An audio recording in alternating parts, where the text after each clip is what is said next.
get started here. It is 11:30. Eric, do you know if we have a quorum or not? Mr. Chair, we're not sure, so maybe we should go through a roll call before you start the meeting, just to, so we have a couple of people on the phone. We don't know who they are, so let's run through the roll call. Yeah, let's do a roll call before I call it to order, please. Okay, I'll go ahead and start, Mr. Chairman.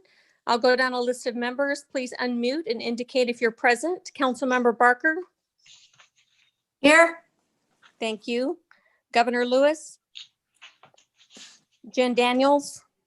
Here. Thank you. Mayor Barney.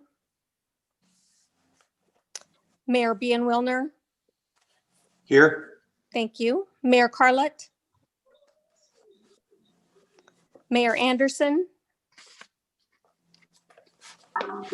Mayor Dickey. Here. Thank you. Mayor Gallego. Mayor Giles. Mayor Hall. Here. Thank you. Mayor Hartke. Here. Thank you. Mayor Hermosillo. Present. Thank you. Mayor Lane. Mayor LaVault. Yes, I'm here. Thank you. Mayor Meck. Here. Thank you. Mayor Molina.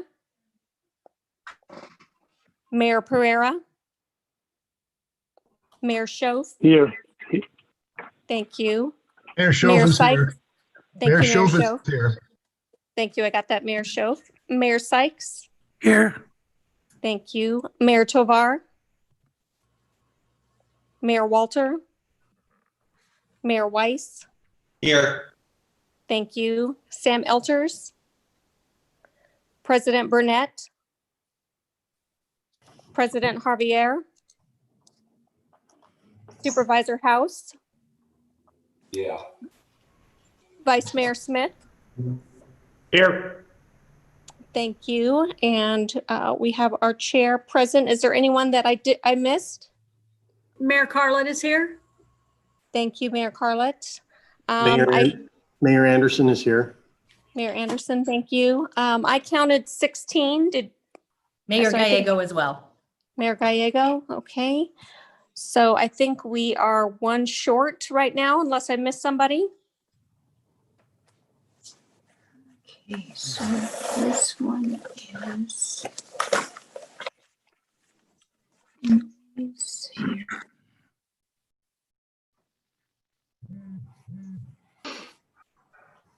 Well, we're just going to have to double up their fees if they don't show up.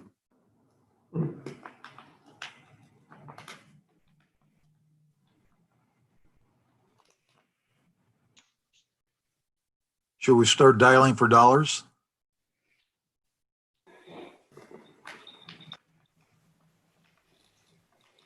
Yeah, you know what I can do is I can go ahead and call this to order. We don't have to have a quorum to call it to order. We have to have a quorum to take a vote. We do have HUD's Foster Youth Independence Initiative that we're going to hear about. So I will call this to order. Quorum has not been set yet. Hopefully we can get somebody on the phone to make that quorum happen. With that said, I'm going to go ahead and take this out of order. I'm going to go ahead and move right to number 10 first, and then hopefully Eric, your folks can maybe get somebody else on the phone so we get that quorum. Hearing no opposition on that. I am going to go ahead and move to item number 10, the U.S. Housing and Urban Development's Foster Youth Independence, or also known as FYI Initiative. We requested that this item be added to the agenda, and with me here today is Christopher Patterson, Regional Administrator with the United States Department of Housing and Urban Development. He's here to discuss the initiative. Chris? Would you like to go ahead and make your report? Yeah, thank you. It's an honor to be here to be with all the mayors and the regional council. So thank you, Mayor, for letting me step in and bring information to the table.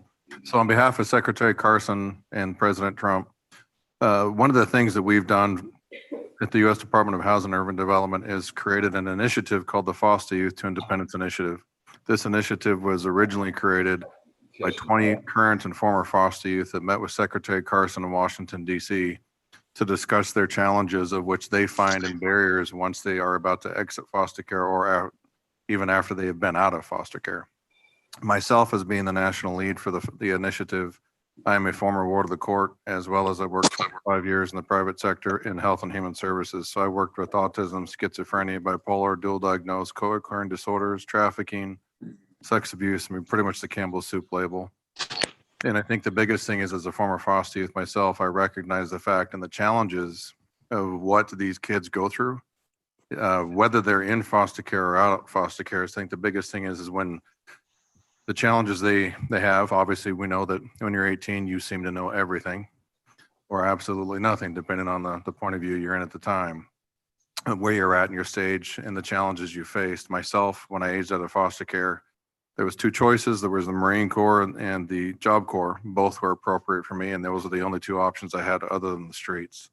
So I took the Job Corps first and went in and graduated. So that said, these kids who age out of the system, this particular initiative was created to work with up to 25,000 housing vouchers, TPV, tenant protection vouchers, for these kids who age out of the foster care system. It's for 18 to 24 years old, up to 36 months, which is something that's unheard of. It used to be 18 months. We extended it to 36 months. So now that that's been happening, the kids have a better chance to find self-sufficiency, a stable footing, merged and connected with the continuums of care, workforce development, education, and mental health practices in which they can connect with the social workers. Once they get that soft handoff and the housing authority and everybody else as they're connecting with those folks, they understand the importance of what's actually working with these kids. These are 18 to 24. This is our future workforce. These are the people that are someday that will be taking care of us or me specifically.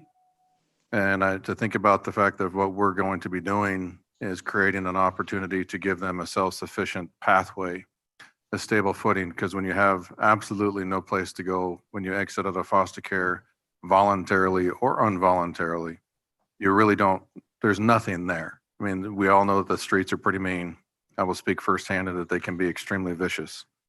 And for myself growing up in the system, I became a pretty tenacious individual. So I know that, you have to, in a different sense of saying this, you have to learn how to knuckle drag with the best of them. And I think that these kids understand that. And the fact that we have over 855 vouchers filled to date, 31 states out of the country, our objective is to get this to all 50 states. I would say the biggest goal was to try to get it to all 50 states by January. And we have the entire, public and Indian housing at PIH under Assistant Secretary Hunter Kurtz supporting this. The biggest thing is we have a lot of people that are buying into this. They understand this is real. They understand this is something that is tangible. And it's something that's never happened. To have an initiative created and launched in a 4-month period out of Washington, D.C. is record-breaking and monumental and never happens. Yeah, I know that the Secretary Carson is passionate about this extremely. The fact that his background alone, coupled with the challenges with he and his brother faced, in the inner cities, they understand that the challenges doesn't have to be just the cities, it can be the valley, the rural areas. So I think the biggest thing is making sure that these people understand the public. You as elected officials, you're key to helping us do this. We can't do this without your help. So I know that I could go on and on. I could keep talking about this for 8-10 hours if I want. I could go through all the research, but I think the biggest thing is right now that any information you need at all, we will make sure you get to make sure that you understand whether it's our recent notice. I would definitely say it's something that you should follow, as well as our new usage report that came out in Texas with Secretary Carson. And I think that it gives validity to the fact of making sure we give supports to these youth and connect them to the appropriate people so that they don't have to have their kids taken away and the system consistently perpetuates. And it's like watching Groundhog Day all over again.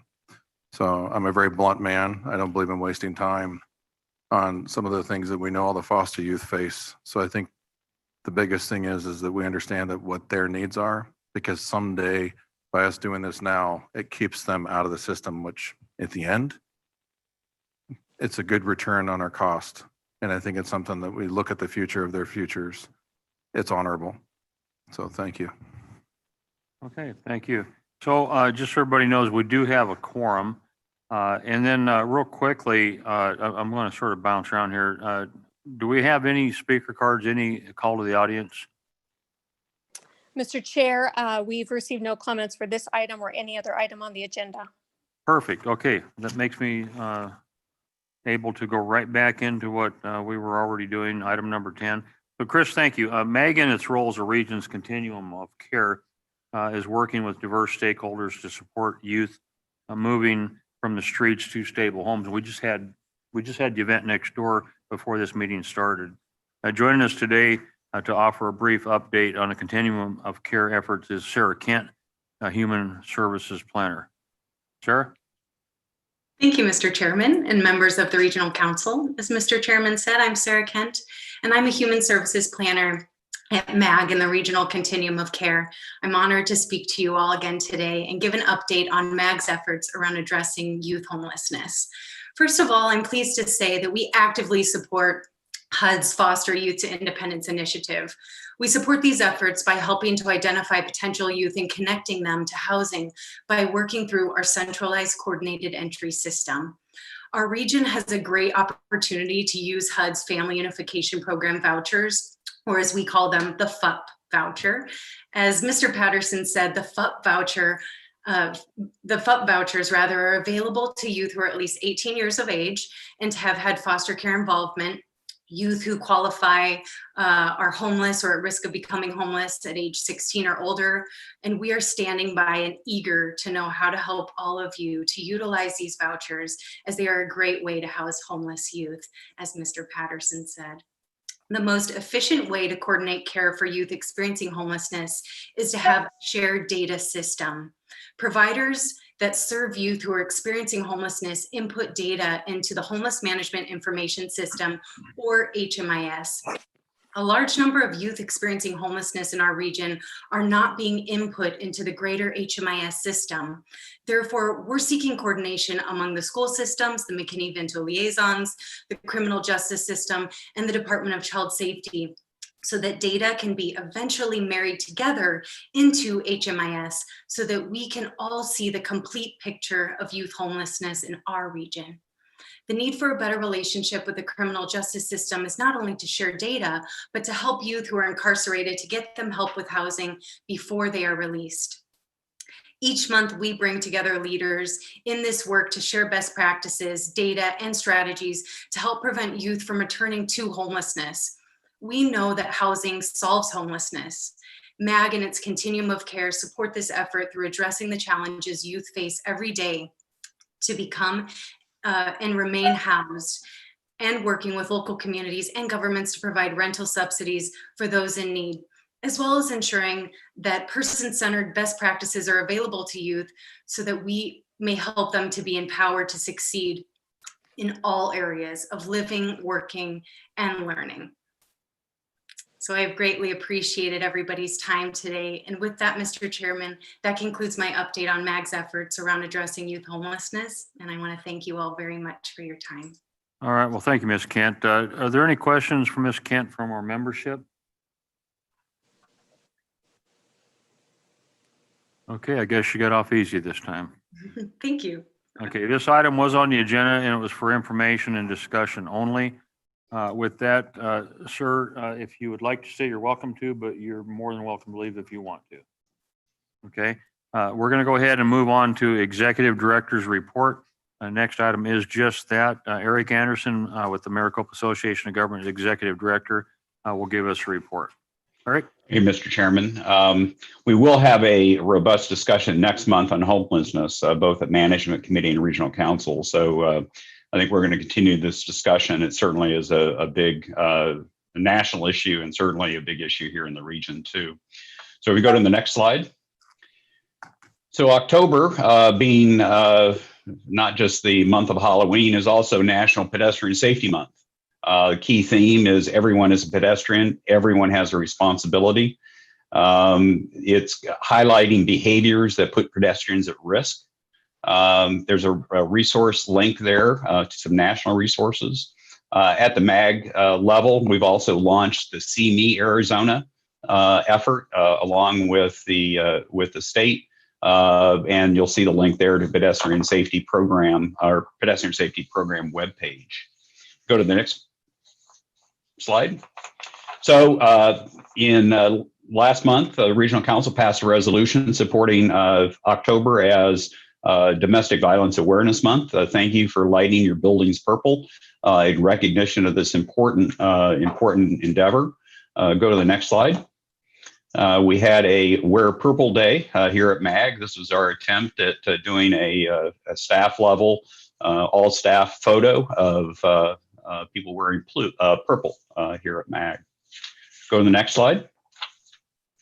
So one of the very important aspects of MAG and the kind of planning work we do is the databases, the data sets we have, as well as the analytic tools.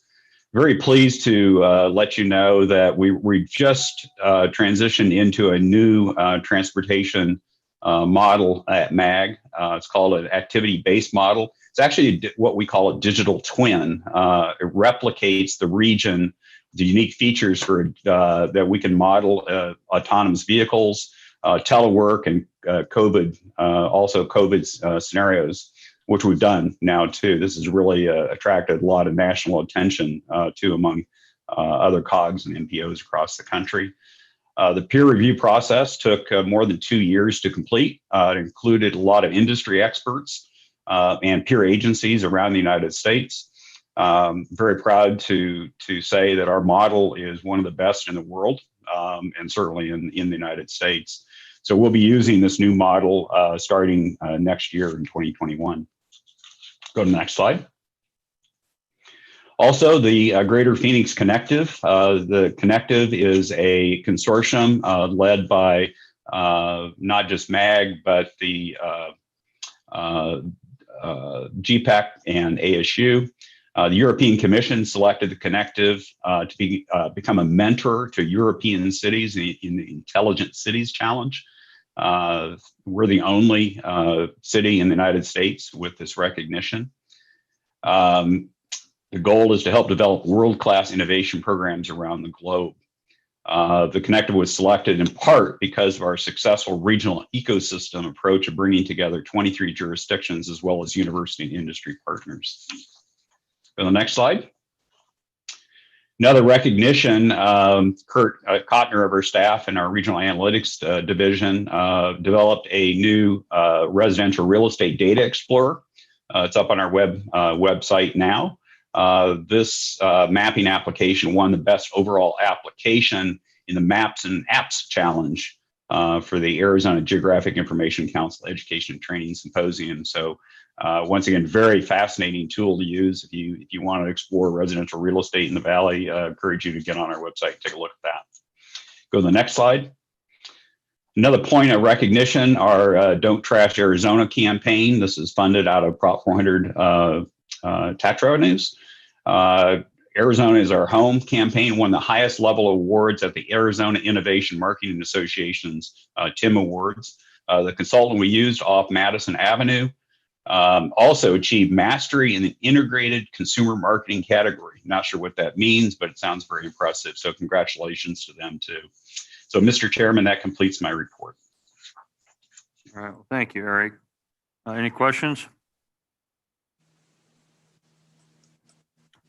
Okay, hearing none. Item number 4, next item is items 4A through 4C. They are on the consent agenda. Any member of our regional council have any questions or request a presentation on any of these items? Hearing none. Could I get a motion to approve? So moved. Second. Okay, I have a motion to approve, a second. Is there any discussion? Hearing none. Melissa, can you take a roll call, please? Yes, sir. I will call your name. Please indicate how you vote. Councilmember Barker. Yes. Thank you. Jen Daniels. Yes. Thank you. Mayor Barney. Yes, can you hear me now? I can hear you. Thank you. Thank you. Mayor Bien Wilner. Aye. Thank you. Mayor Carlett. Yes. Thank you. Mayor Anderson. Yes. Thank you. Mayor Dickey. Aye. Thank you. Mayor Gallego. Aye. Thank you. Mayor Giles. Yes. Thank you. Mayor Hall. Yes. Thank you. Mayor Hartke. Aye. Thank you. Mayor Hermosillo. Aye. Thank you. Mayor Lane. Aye. Thank you. Mayor Hartke. I'm sorry, Mayor LaVault. Yes. Thank you. Mayor Meck. Yes. Thank you. Mayor Schoaf. Yes. Thank you. Mayor Sykes. Yes. Thank you. Mayor Tovar. Aye. Thank you. Mayor Weiss. Aye. Thank you. Vice Mayor Smith. Yes. Thank you. And our chair, how do you vote? I want to explain my vote. I realize as you're taking roll call that we're all accustomed to being lined up in alphabetical order by cities, not by our last names. That just occurred to me just now. Anyway, I vote aye. Okay. Is there anyone that I missed? Yes, Mayor Pereira, aye.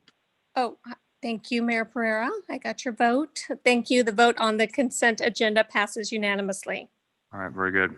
And we'll move on to item number 5, draft MEG policy principles. Nathan Pryor. Nathan? Thank you, Mr. Chairman, members of the Regional Council. Today's item, the MAG policy principles, is on for action for approval. Next slide, please. The MAG policy principles are a way in which we capture some of our roles and responsibilities more broadly as an agency, but also more pointed and defined in terms of legislative position and a little bit of everything in between. We've been doing this for a number of years now. It's very helpful to us as staff to have this approved policy principles in writing. One is, as you can see here, this trifold brochure format. It's a very handy leave behind when we have meetings with people, including members of the legislature, congressional offices. Probably more importantly, though, it's a great place, if you will, to have stated policy principles that we can turn back to during the course of a year or so in which issues do arise, rather than having to come back through a meeting format, if you will, seeking approval. It's very helpful to have this all in one place, if you will. This was on the consent agendas for our policy committees last month. So there has been some review by member agencies, and I'll touch a little bit more on that in a little bit. One of the changes of note is the actual graphic and the front page. We got great feedback from Mayor Wires regarding the graphic, and we've updated that, and I think it looks pretty sharp. Next slide, please. This iteration of the MAG policy principles is largely unchanged from last year's iteration. We did a little bit of refining, some edits, some tweaking, but I wanted to call 2 items of note. Next slide, please. The first one is regarding enabling legislation of the regional sales tax for transportation. As of course we all know, we're in the middle of developing the next regional transportation plan, and along with that, considerations of the enabling legislation. As I mentioned, we did have the draft policy principles in the consent agenda packets for the policy committees last month. Because of that, we had great conversation with county staff. We have updated what was in the packets from last month to what you see before you now. And this really captures the ongoing nature of the planning process. So as we go into the 2021 legislative session, we want to capture the fact that we are actively in this process, that conversations are ongoing. So we think that this statement really sums up and captures this very neatly. Next slide, please. A new addition this year to the policy principles is a statement on the prohibition of discrimination. We felt that this was important to note, one for our internal staff as we work on our programmatics and policy efforts, but also for member agencies, of course, and the public at large of which we serve. Mr. Chairman, that concludes my presentation. I am available for any questions. Thank you, Nathan. Questions from our membership? Hearing none. This item is on the agenda for action. We have no public needing to speak on this. Could I get a motion for approval of the draft MEG policy principles? So moved. This is Mayor Carlett. Mayor Carlett has moved it. Can I get a second? Second. I have a second from Mayor Hermosillo. We do have a motion and a second. Any discussion on the motion? Hearing none. Melissa, would you take a roll call, please? Yes, Mr. Chair, I'll call your name. Please indicate how you vote, and I will update that roll call at the next meeting. Councilmember Barker. Aye. Thank you. Jen Daniels. Aye. Thank you. Mayor Barney. Aye. Thank you. Mayor Bien-Wilner. Aye. Thank you. Mayor Carlett. Yes. Thank you. Mayor Anderson. Aye. Thank you. Mayor Dickey. Aye. Thank you. Mayor Gallego. Aye. Thank you. Mayor Giles. Aye. Thank you. Mayor Hall. Yes. Thank you. Mayor Hartke. Yes. Thank you. Mayor Hermosillo. Aye. Thank you. Mayor Lane. Aye. Thank you. Mayor LaVault. Yes. Thank you. Mayor Meck. Aye. Thank you. Mayor Pereira. Aye. Thank you. Mayor Schoaf. Aye. Thank you. Mayor Sykes. Aye. Thank you. Mayor Tovar. Aye. Thank you. Mayor Weiss. Aye. Vice Mayor Smith. Aye. And Chair Wires. How do you vote? I vote aye. Is there anyone that I missed? The vote on agenda item 5 carries unanimously. Excellent. Thank you. Okay, agenda item 6 is an update on development of the new regional transportation plan. Ms. Audra Kester Thomas will provide this report. Ms. Thomas. Good morning. Thank you, Chairman Wires, members of Regional Council. Pleased to be with you again to provide an update on the latest activities associated with the development of the next regional transportation plan and extension of Proposition 400. Next slide. Today's focus is going to be on transit funding policy, how we've made decisions about funding bus operations, which is really new as part of Proposition 400. We'll provide a bit of an overview and history of the region's transit funding policy, the role of local funding in enabling a regional transit system, providing an outlook for opportunities looking forward for how we fund bus operations in particular, give you an update on the conversations that have occurred at Management Committee Work Group on September 30th, and then talk a little bit more about next steps. Next slide. I'm joined today by MAG's Transportation, Finance, and Economic Planning Manager, John Bullen, who will provide an overview of these upcoming slides. John? Thank you, Audra. Mr. Chairman, members of the Regional Council, happy to be here today. So I will first quickly move through some history and overview, and then touch a little bit on the role of local funding as it pertains to transit in our region. Next slide, please. So as we've discussed before, back in 2003, the MAG Regional Council approved the 2003 Regional Transportation Plan. This really was the basis for the Proposition 400 ballot initiative a year later.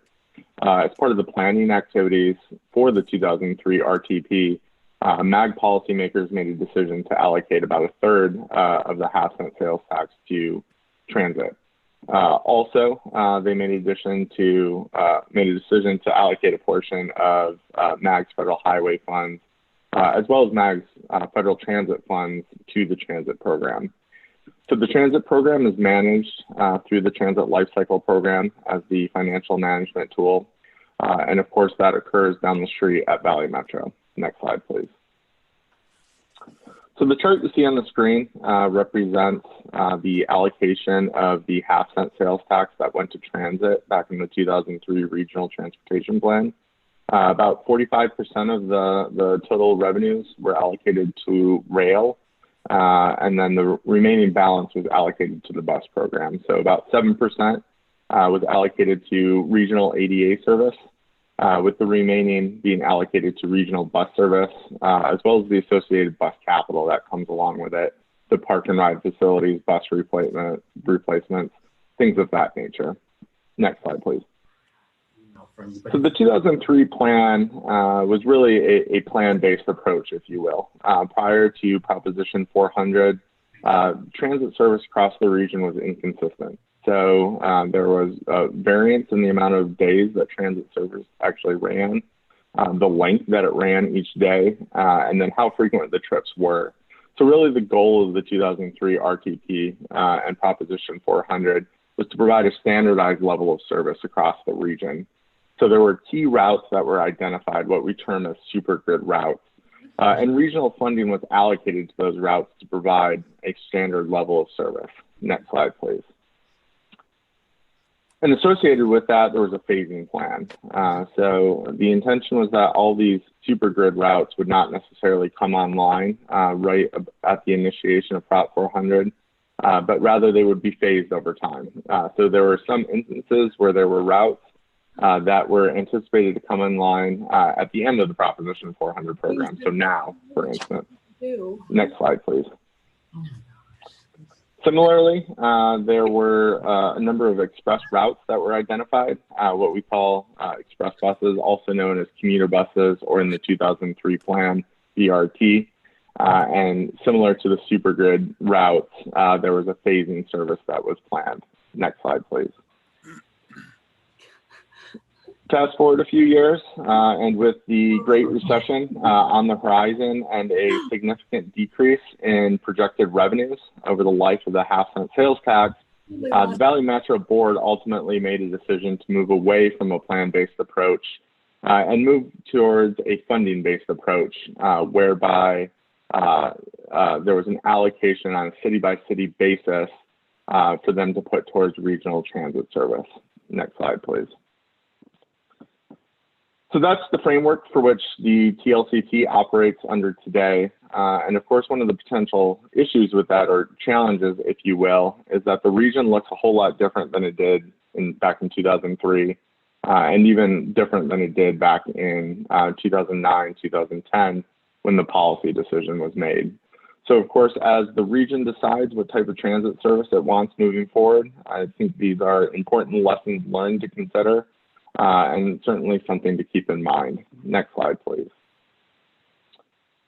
So just to touch on one item that we have gotten several questions about and to provide a level of clarification. So one of the stated goals in the 2003 Regional Transportation Plan was a balance of investment across the region. Across all the different modes, there was an intention to provide a balanced level of investments. And so what you see is that in some areas, primarily out west, the priority was put on construction of new freeways and widening of existing facilities, whereby in the East Valley, the priority was put on transit. So that's part of the reason why you see a difference in jurisdictional equity amounts across the three subregions, though I will provide the clarification that the geographic balance was calculated at a subregional level and never a jurisdictional level. Next slide, please. So one of the primary components that we'll need to take into consideration as we develop the extension of Proposition 400 and really the transit component is the role of local funding. Next slide. So throughout our region, we're somewhat unique in that we really have this combination of local and regional funding that comprises our regional system. So there's a number of cities that have gone out and passed dedicated transportation sales taxes. In many of those instances, a significant portion, if not all, of those sales tax revenues are allocated to public transportation. Next slide, please.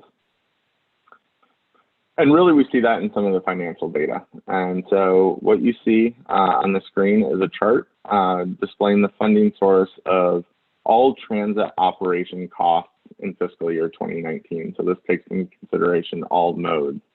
And if you look at the total amount of funding that was spent in 2019, the vast majority of it was locally funded. Almost 70% came from local sources rather than regional sources. Regional sources, resources really make up a very small component. Next slide, please. So the map on the screen tells a similar story, and I think perhaps in a more profound manner about really what the funding composition of our regional transit system is. So what you see is all the routes that were operating in 2019, all the local routes. And they're color coded by various funding sources. And so of the 60 routes that were operating in 2019, only 6 were entirely funded by the region. There were 23 routes that had joint regional funding and local funding. And then the balance, the majority actually, 31 out of the 60 were entirely funded through local resources. Next slide, please. We see a similar story on the express side, though the region funds a few more routes. So there were 21 express routes that were operated in 2019. A total of 13 of those were entirely funded by the region. 2 were funded partially through the regional sources, partially through local resources, and then 6 were entirely funded by local resources. Next slide, please. So what does it all mean? Next slide, please. So as we consider both how we have funded regional transit to date and some of the financial aspects associated with our regional transit system, we really need to be cognizant of how we want to approach this moving forward. So one of the unique attributes about where we are now versus where we were back in 2002, 2003, when we were putting together the Proposition 400 program, is that there is money that's already invested in ongoing operational costs. So the number you see on the screen today represents the total amount of regional funding allocated towards ongoing transit operations in the last year of the Transit Lifecycle Program. So approximately $104 million is invested in ongoing operations. This represents almost 20% of total half-cent sales tax revenues in 2025. Next slide, please. So really, as we start to put together our transit plan for the extension, we see 3 different approaches.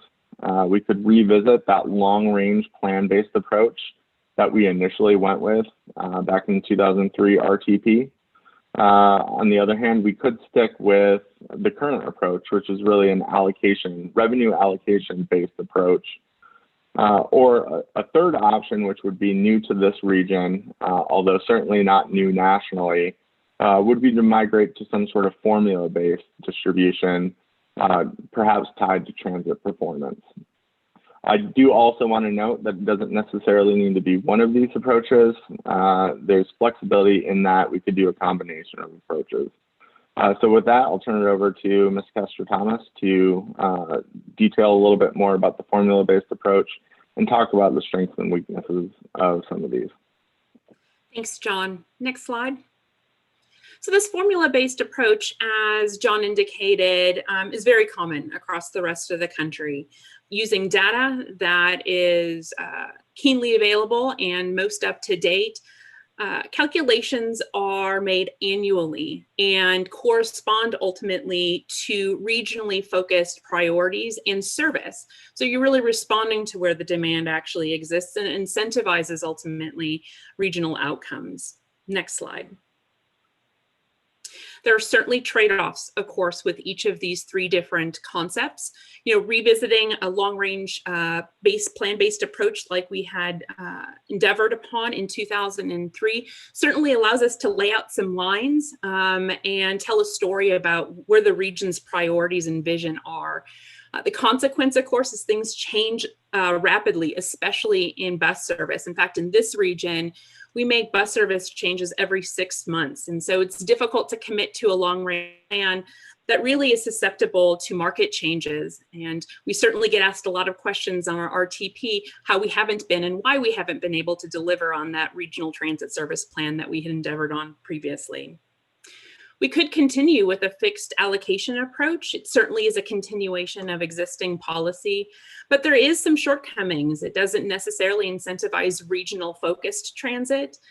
Fixed rates do not respond to how changes in demand or market occur or socioeconomic population growths occur without and throughout the region. And then it also has its own questions of equity, especially when you apply it to a regionally based model. Finally, we could pivot and shift to a performance-based approach. Again, it's common across the country. It certainly would focus assets and scarce resources in regional priorities, and it's highly adaptive over time and to change. It would, of course, be a new process. It would be a new model, and we'd anticipate a series of years to be able to layer in such an approach. Next slide.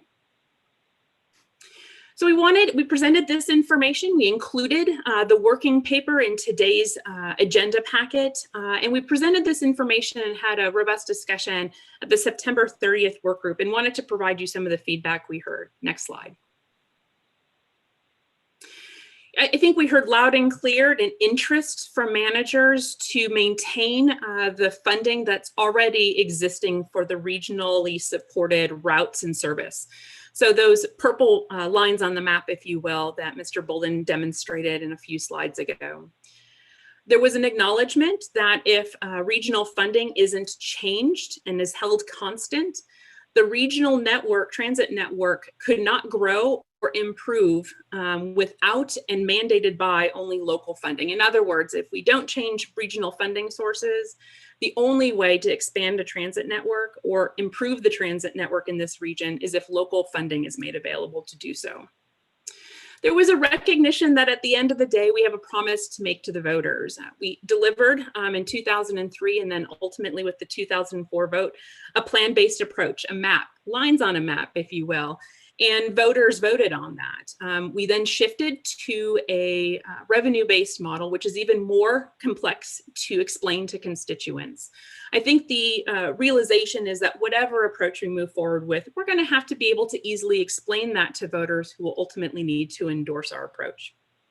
And then finally, there was a desire and interest to see and explore how a potential performance-based solution might be applied. MAG is committed to providing some options for consideration. Next slide. So next steps, next slide. We see two fundamental questions that we want to ask you and are interested in hearing from today. And that is, what are the core elements of a regional transit system? And moreover, what's the region's role in funding that regional transit system? We've had the opportunity to meet with and in joint presentation with Valley Metro, give this information in more detail to the Transit Advisory Group earlier this month. We've also had we'll have the opportunity next month to present the same information to the Valley Metro Management Committee as well as boards of directors. We presented the same information at Management Committee earlier this month, as well as the Transportation Policy Committee last week. And I think we had several points of conversation, but certainly no consensus yet. And we see these two elements as fundamental to carving out the next regional transportation plan and ultimately what will include moving forward. Mr. Chairman, this completes my presentation. Eric, I don't know if you wanted to add anything before we turn it over. Well, thank you, Audra. I think the only thing I'd like to emphasize, the second question there, what's the role of the region in funding public transportation? I think the slide that John showed, 70% of the current bus operations and maintenance funded out of local funds, not regional funds. I think it was 20% or so is funded out of regional funds. And I think that one of the things I think has happened is I think that some people think that the region is funding all the public transportation services in the valley. It just isn't true at all. So we have some challenges ahead. The way our transit system is structured is pretty unique from a national perspective. And so we'll work with it. We think we can get there, but there's going to be a number of challenges. And I think the need for local funding is certainly going to be there moving forward in the future too. Thank you. Okay, well, Audra, thank you, Eric. So to our membership, is there any questions from the membership? Mr. Chairman, I have a comment, really. Mr. Giles. Thank you. I just want to say thank you for the presentation. I also appreciated the presentation and discussion that we were able to have at TPC last week. We get hit with a lot of information at TPC, so I appreciated the fact that I got a week off to think about that presentation and to come back a week later with perhaps some additional thoughts. And I absolutely support, MAG proceeding forward with an aspirational transit plan and transportation plan in preparation for the Prop 400 extension. I appreciate that Audra and Eric and John have asked us for some policy direction related to the transit system plan. And so here my thoughts are that I think it's important going forward that we keep the commitments that we made to the Maricopa County voters during the Prop 400 discussion. I think that's important for our credibility going forward in anticipation of asking for their votes again. So as we go forward, I think we don't necessarily start with a blank sheet of paper and start an entirely new transit plan. We need to continue to keep the promises that we made under Prop 400. And now, so I know that the agenda language for this meeting doesn't allow for a motion, but I just wanted to express my support. So the projects that have already been identified to proceed forward, particularly the transit policies that we've had, like we can't abandon those. And as I think Audra and others have noted, that was the consensus of our city managers in their meetings as well. So thank you for letting me make that point. Thank you, Mayor Giles. Any other comments from the membership? Okay, hearing none. This item is on the agenda and it's only for informational and discussion only. And it should certainly not be the last time we have a discussion on it. I'm certain there'll be a lengthy discussion in the future. So with that, I guess we'll move on to item number 7, which we're not going to have. There will be no legislative update today. So item number 8 is a request for future agenda items. Any regional council members have any items that they would like to have discussed at a future agenda? Hearing none. Do we have any comments from our council? Item number 9. Mr. Chairman, it's Ken Weiss. How are you, sir? Go ahead, sir. I just want to take a moment and thank, next week we have NASCAR coming into the Valley, 40,000 fans coming in, along with teams, owners. And I just want to take a moment and thank my colleagues from across the Valley who have really tried to help Avondale promote the race, and in doing that, promote the Valley. The 2020 championship is here, but we were also awarded the 2021 championship, and I say we as a region. So I appreciate all the help and just wanted to put that out there in the public, sir. All right, thank you. Any other comments? Hearing none. Okay, with that, business is now concluded. This meeting is adjourned. Thank you.